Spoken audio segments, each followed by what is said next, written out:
So what I was going to talk to you about was you've been to a few conferences over the last 12 months, and you've obviously found some good benefit out of that because you come back from these conferences and you've got all these ideas and met all these different people and stuff, which is really cool.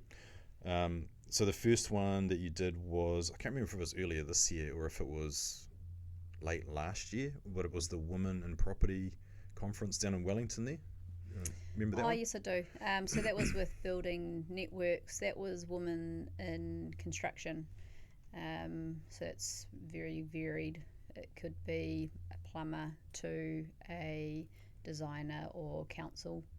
It was interesting, and it's good to network with or share stories of similar experiences in the construction industry.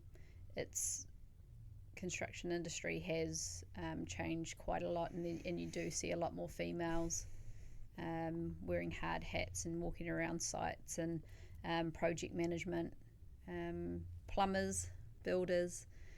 So I got a lot of just good, interesting stories, but also ideas on how females can improve different systems and processes as well, depending on what they're who they're working for. The lady tradie, that's the term, for the women in tradie, construction. yes. Lady tradie, that's quite a cool little term. Like, hopefully no one's offended by that.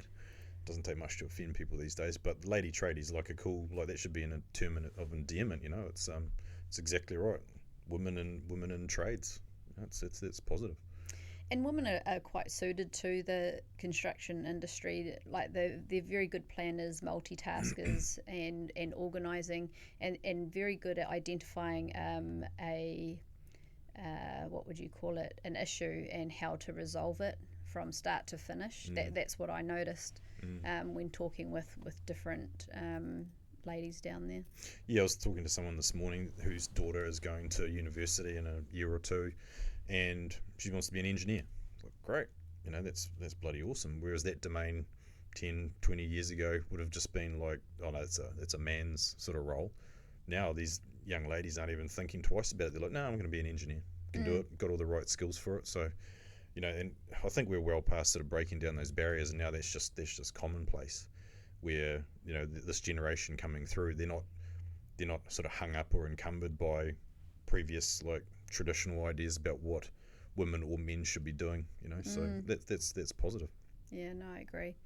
I guess one just on that conference, one item that we still need to get better at on construction sites is having female toilets. And really, yes, yep. Really.